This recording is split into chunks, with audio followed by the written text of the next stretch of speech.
News first channel ವೀಕ್ಷಕರಿಗೆ ಭವಿಷ್ಯ ಈ ದಿನ ಕಾರ್ಯಕ್ರಮಕ್ಕೆ ಸ್ವಾಗತ. ಮೇಷರಾಶಿಯವರು ಸ್ನೇಹಿತರ ಜೊತೆಯಲ್ಲಿ, ಬಂಧುಗಳ ಜೊತೆಯಲ್ಲಿ ವಿಶೇಷವಾದಂತಹ ಕಾಲವನ್ನ ಕಳೆಯುವುದಕ್ಕೆ ಅವಕಾಶಗಳಿರುತ್ತೆ.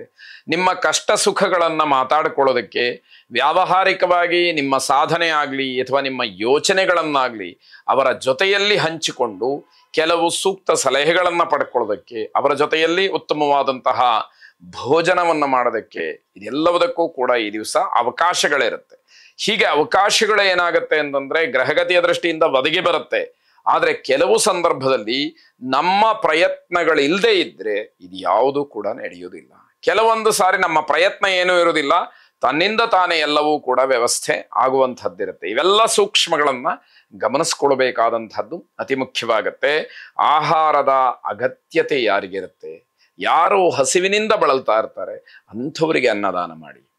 ಆಗ ಆ ಅನ್ನದಾನಕ್ಕೆ ಬೆಲೆ ಬರುವಂಥದ್ದು. ಹೊಟ್ಟೆ ತುಂಬಿದವರಿಗೆ ನೀವೇನು ಕೊಟ್ಟರೂ ಕೂಡ ಅದು ವ್ಯರ್ಥ. ಅದರ ಬೆಲೆ, ರುಚಿ ಯಾವುದೂ ಕೂಡ ಅವರಿಗೆ ಅರ್ಥ ಆಗದೇ ಇರತಕ್ಕಂಥದ್ದಾಗತ್ತೆ. ಬಹಳ ಸಂತೋಷದಿಂದ ಇರತಕ್ಕಂತಹ ಸಮಯ ಇವತ್ತು. ಅದನ್ನು ಹಾಳು ಮಾಡಿಕೊಳ್ಬೇಡಿ.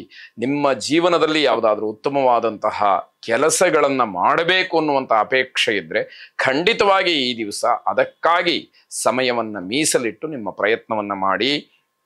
ಪೂಜೆ, ಹೋಮ ಅಥವಾ ಧಾರ್ಮಿಕ ಕೈಂಕರ್ಯಗಳನ್ನು ಮಾಡೋದ್ರ ಬಗ್ಗೆ ಒಂದಷ್ಟು ನೀವು ಚಿಂತನೆಯನ್ನು ನಡೆಸ್ತಕ್ಕಂಥದ್ದಾಗತ್ತೆ.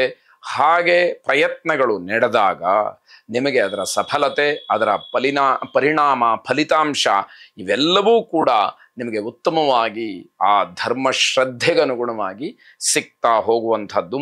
ಈ ದಿವಸ ಅವಕಾಶಗಳು ಹೆಚ್ಚಾಗಿ ಸಿಗ್ತಕ್ಕಂತಹ ಸೂಚನೆಗಳಿದೆ. ಅಂದರೆ ನೀವು ಯಾವ ಕ್ಷೇತ್ರದಲ್ಲಿ ಕೆಲಸವನ್ನು ಮಾಡ್ತೀರೋ ಅಥವಾ ಯಾವ ದಿಶೆಯಲ್ಲಿ ನಿಮ್ಮ ಪ್ರಯತ್ನಗಳು ನಡೀತಾ ಇರುತ್ತೋ ಅದೆಲ್ಲವುದಕ್ಕೂ ಕೂಡ ಹೆಚ್ಚಿನ ಅವಕಾಶಗಳಾಗತ್ತೆ. ಆದರೆ ಒಳಿತು ಯಾವುದು, ಕೆಡಕೆ ಯಾವುದು ಅಂತಕ್ಕಂತಹ ವಿವೇಚನೆಯನ್ನು ಮರೆತು ಮಾತ್ರ ಕೆಲಸ ಮಾಡಬೇಡಿ.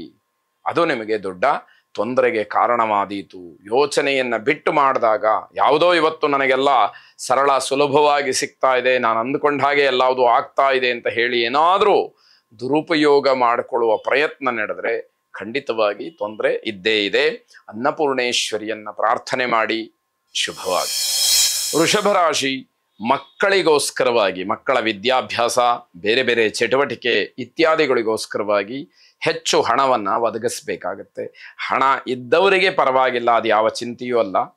ಹಣವನ್ನು ಸ್ವಲ್ಪವೂ ಇಲ್ಲದೆ ಮಕ್ಕಳ ಹೆಚ್ಚಿನ ವಿದ್ಯಾಭ್ಯಾಸವನ್ನು, ಎಲ್ಲ ರೀತಿಯ ಚಟುವಟಿಕೆಗಳನ್ನು ಬಯಸ್ತಕ್ಕಂಥವ್ರಿಗೆ ಹಣ ಒದಗಿಸ್ತಕ್ಕಂಥದ್ದು ದೊಡ್ಡ ಸವಾಲಾಗತ್ತೆ. ಕಷ್ಟವೂ ಕೂಡ ಆಗುವಂಥದ್ದಿದೆ.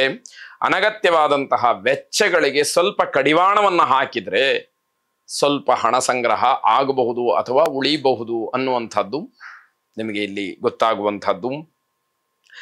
ಕೂಡಿಟ್ಟಿದ್ದಂತಹ ಹಣವನ್ನು, ಆ ವಿಚಾರವನ್ನು ಪ್ರಸ್ತಾಪ ಮಾಡಿ ನಿಷ್ಠುರವಾಗ್ತೀರಿ. ಯಾವುದೋ ಒಂದು ಹಣ ಇದೆ, ಒಂದಷ್ಟು ಅದು ಆಪದ್ಧನವಾಗಿ ಇಟ್ಕೊಂಡಿರ್ತಕ್ಕಂಥದ್ದು, ಆ ಹಣವನ್ನು ತೆಗಿಬೋದಲ್ಲ, ಆ ಹಣವನ್ನು ಖರ್ಚು ಮಾಡ್ಬೋದಲ್ಲ ಅನ್ನುವಂತಹ ಮಾತು, ಚರ್ಚೆ, ಅದರ ಬಗ್ಗೆ ಗಾಂಭೀರ್ಯವಾದಂತಹ ವಿಚಾರ ನಿಮ್ಮನ್ನು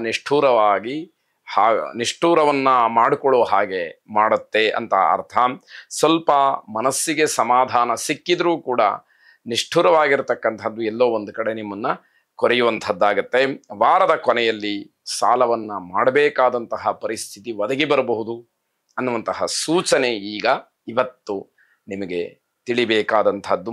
ವೃತ್ತಿಗೆ, ನೌಕರಿಗೆ ಸಂಬಂಧಪಟ್ಟ ಹಾಗೆ ಬೇರೆ ಬೇರೆ ಆಲೋಚನೆಗಳು ಬರಬಹುದು. ನಾನು ಬೇರೆ ವೃತ್ತಿಯನ್ನು ಮಾಡಬೇಕು, ಆಗ ಹಣವನ್ನು ಸಂಪಾದನೆ ಮಾಡ್ಬೋದು, ನೌಕರಿಯನ್ನು ಬದಲಾಯಿಸಬೇಕು, ಇಲ್ಲ ಈ ನೌಕರಿಯ ಜೊತೆಗೆ ಇನ್ನಷ್ಟು ಮತ್ತಷ್ಟು ಏನಾದರೂ ಬೇರೆದನ್ನು ಮಾಡಿ ಸಂಪಾದನೆಯನ್ನು ಮಾಡಬೇಕು, ಇವೆಲ್ಲ ಮನಸ್ಸಿಗೆ ಆಲೋಚನೆಗಳು ಬರುತ್ತೆ.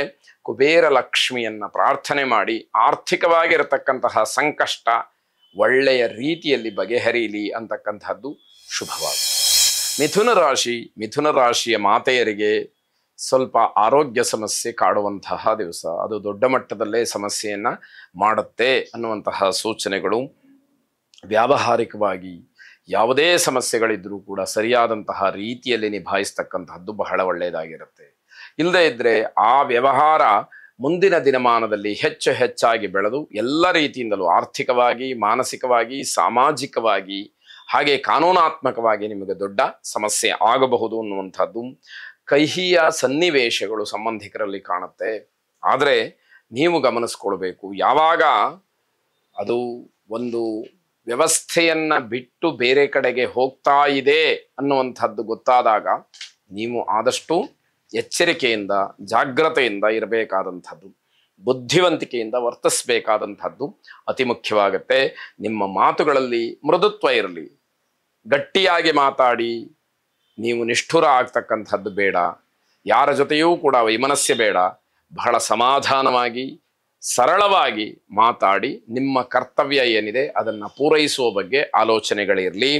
ಬಂಧುಗಳು ಹಳೆಯ ವಿಷಯಗಳನ್ನು ಹೇಳಿ ನಿಮ್ಮ ಮನಸ್ಸನ್ನು ಹಾಳು ಮಾಡ್ತಾರೆ, ಮನಸ್ಸನ್ನು ಕೆಡಿಸ್ತಾರೆ.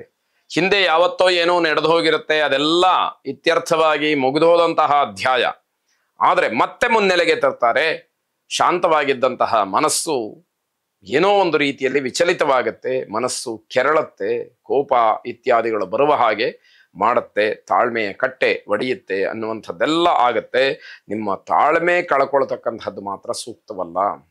ತಾಳ್ಮೆಯನ್ನ ಕಳ್ಕೊಂಡು ನೀವೇನಾದರೂ ತಿರುಗಿ ಮಾತಾಡಿದ್ರಿ, ನೀವು ಹಿಂದಾಡಿದಂತಹ ಮಾತೆ ಶಾಶ್ವತವಾಗಿ ಉಳಿತಕ್ಕಂಥದ್ದಾಗಬಹುದು. ಆ ದೃಷ್ಟಿಯಿಂದ ಯಾವುದೇ ಕಾರಣಕ್ಕೂ ತಾಳ್ಮೆಯಿಂದ ಇರಬೇಕಾದಂಥದ್ದು ಬಹಳ ಮುಖ್ಯವಾಗುತ್ತೆ. ಸ್ನೇಹಿತರ ನಡುವೆ ದೊಡ್ಡ ಗಲಾಟೆಯೇ ಆಗ್ತಕ್ಕಂತಹ ಸಾಧ್ಯತೆ. ಯಾಕೆ ಅಂತಂದ್ರೆ ಸ್ನೇಹಿತರು ನಿಮ್ಮ ಪರವಾಗಿರ್ತಾರೆ. ನಿಮಗೆ ಏನೇ ಆದರೂ ಕೂಡ, ನಿಮಗೆ ಯಾವ ರೀತಿ ನೋವಾದರೂ ಕೂಡ ಅವರು ಕೂಡ ಸಹಿಸಿಕೊಳ್ಳೋದಿಲ್ಲ. ಇಷ್ಟೆಲ್ಲ ಮಾತಾಡಿದ್ರು ನೀನು ಸುಮ್ಮನಿದ್ಯಲ್ಲ ಅಂತ ಹೇಳಿ ನಿಮ್ಮನ್ನು ಪ್ರಚೋದನೆ ಮಾಡ್ತಕ್ಕಂತಹ ರೀತಿ ನಿಮ್ಮ ಮಧ್ಯದಲ್ಲಿ ಗಲಾಟೆಗೆ ಅವಕಾಶವಾಗುತ್ತೆ. ಧ್ಯಾನದ ಮೊರೆ ಹೋಗಿ ಆಗ ಯಾವುದು ಸರಿ ಯಾವುದು ತಪ್ಪು ಅಂತಕ್ಕಂತಹ ವಿವೇಚನೆ ನಿಮಗೆ ಬರಲಿ. ಶುಭವಾಗಿ. ಕರ್ಕಾಟಕ ರಾಶಿ ಬಹಳ ದಿವಸದಿಂದ ಯಾವುದೋ ಕಾಯಿಲೆಯ ಒತ್ತಡದಿಂದ ನರಳುತ್ತಾ ಇದ್ರೆ ಅದಕ್ಕೆ ಸ್ವಲ್ಪ ತಿರುವು ಅಥವಾ ಸ್ವಲ್ಪ ಮುಕ್ತಿ ಅಂತಕ್ಕಂತಹದ್ದು ಸಿಕ್ಕತ್ತೆ. ಆರೋಗ್ಯವಂತರಾಗ್ತಕ್ಕಂತಹ ಸೂಚನೆಗಳು ಕಾಣ್ತಾ ಇರುವಂತಹದ್ದು. ಹೊಸ ವಾಹನ ಖರೀದಿಗೆ ಆಲೋಚನೆಗಳು ಬರುತ್ತೆ. ಎಲ್ಲರ ಸಹಾಯ, ಎಲ್ಲರ ಸಹಕಾರ, ಜೊತೆಗೆ ಸೂಕ್ತ ಮಾರ್ಗದರ್ಶನ, ಅನುಭವಿಗಳ ಮಾತು ಇವೆಲ್ಲವನ್ನ ಕಲೆ ಹಾಕಿ ಸರಿಯಾದ ನಿರ್ಧಾರ ಮಾಡಿ. ಹಣ ಇದೆ ಅಂತಲೋ ಅಥವಾ ಮನಸ್ಸಿನಲ್ಲಿ ಆಸೆ ಇದೆ ಅಂತಲೋ ಅಥವಾ ಇನ್ನೆಲ್ಲೋ ಸಾಲ ಸಿಕ್ಕತ್ತೆ ಅಂತಲೋ ತತ್ಕ್ಷಣದಲ್ಲಿ ಕೆಟ್ಟ ನಿರ್ಧಾರಗಳನ್ನು ಮಾಡುವಂಥದ್ದು ಬೇಡ ಅಂತ ಅರ್ಥ. ಪ್ರೀತಿ ಪ್ರೇಮದ ವಿಚಾರದಲ್ಲಿ ತುಂಬ ಭಾವುಕರಾಗಿ ನೋವನ್ನು ಅನುಭವಿಸ್ತೀರಿ. ಯಾವುದೇ ಕಾರಣಕ್ಕೂ ಆ ಭಾವನಾತ್ಮಕವಾದಂತಹ ವಿಚಾರ ನಿಮಗೆ ಪರಸ್ಪರವಾಗಿ ಇರಬೇಕೇ ಹೊರತು ಏಕಮುಖವಾಗಿರಬಾರದು. ಆಗ ತೊಂದರೆಗೆ ಕಾರಣಗಳು ಆಗುವಂಥದ್ದು. ಸಹೋದ್ಯೋಗಿಗಳು, ಅಕ್ಕಪಕ್ಕದವರು ನಿಮಗೆ ಸಮಾಧಾನ ಹೇಳುವಂತಹ ಕೆಲಸವನ್ನು ಮಾಡ್ತಾರೆ. ಅದು ಅವರ ಕರ್ತವ್ಯ, ನಿಮ್ಮ ಬಗ್ಗೆ ಇರತಕ್ಕಂತಹ ಅಭಿಮಾನ, ಪ್ರೀತಿ. ಆದರೆ ಆ ರೀತಿ ಮಾಡಿಕೊಳ್ಳೋ ಹಾಗೆ ಯಾವ ಪ್ರಸಂಗಗಳು ಕೂಡ ಬೇಡ ಅನ್ನುವಂಥದ್ದು ಆದೇಶ. ಪ್ರಯಾಣ ಅಷ್ಟು ಶುಭವಾದಂಥದ್ದಲ್ಲ. ಯಾವುದೋ ವಿಚಾರಗಳು ಚರ್ಚೆಗಳು ಬಂದಾಗ ಸಿಟ್ಟು ಮಾಡಿಕೊಂಡು ಇದ್ದಕ್ಕಿದ್ದ ಹಾಗೆ ಎಲ್ಲೋ ಹೊರಟು ಹೋಗ್ಬಿಡೋದು, ಆ ರೀತಿಯ ಯೋಚನೆಗಳು ಮನಸ್ಸಿಗೆ ಬರಬಾರದು ಅನ್ನುವಂಥದ್ದು. ವಿದ್ಯಾರ್ಥಿಗಳಿಗೆ ತುಂಬ ಬೇಸರವಾಗ್ತಕ್ಕಂತಹ ದಿವಸ. ಮಾನಸಿಕವಾದಂತಹ ಒತ್ತಡದಿಂದ ಹೊರಬರಬೇಕು. ಯಾಕೆ ಅಂತಂದ್ರೆ ಮನಸ್ಸೇ ಎಲ್ಲದಕ್ಕೂ ಕಾರಣ. ಆ ಮನಸ್ಸು ಅನ್ನುವಂಥದ್ದೇನು ಅಂತಂದ್ರೆ ಬಂಧನ ಮತ್ತೆ ಮೋಕ್ಷ. ಯಾವುದನ್ನ ನಾವು ತುಂಬಾ ಅತಿಯಾಗಿ ಹಚ್ಕೊಂಡಿರ್ತೀವೋ, ಅದನ್ನು ಬಿಟ್ರೆ ಜೀವನ ಇಲ್ಲ ಅಂತ ಹೇಳಿ ಅಂದ್ಕೊಂಡಿರ್ತೀವೋ ಅಂತಹ ವಿಚಾರಕ್ಕೆ ಜೊತೆಗೆ ಎಲ್ಲವೂ ಇದ್ದು ಇದ್ಯಾವುದೂ ನನ್ನದಲ್ಲ, ನನಗೆ ಬೇಡ, ಇದರ ಅಗತ್ಯತೆ ಇಲ್ಲ, ಇದಿಲ್ಲದೆ ನಾನು ಬದುಕಬಲ್ಲೆ ಅನ್ನುವಂತಹ ಭಾವನೆ, ಆ ಮೋಹ ಅನ್ನೋದರ ಕ್ಷಯ ಎಲ್ಲಿ ಆಗುತ್ತೋ ಅದಕ್ಕೆಲ್ಲ ಕಾರಣ ಮನಸ್ಸು. ಇದನ್ನ ಗಮನಿಸ್ಕೊಳ್ಬೇಕು. ದಕ್ಷಿಣಾಮೂರ್ತಿಯನ್ನ ವಿಶೇಷವಾಗಿ ಪ್ರಾರ್ಥನೆ ಮಾಡಿ ಆ ದಕ್ಷಿಣಾಮೂರ್ತಿಯ ಅನುಗ್ರಹ ನಿಮ್ಮ ಮೇಲಾಗಲಿ. ಶುಭವಾಗಿ.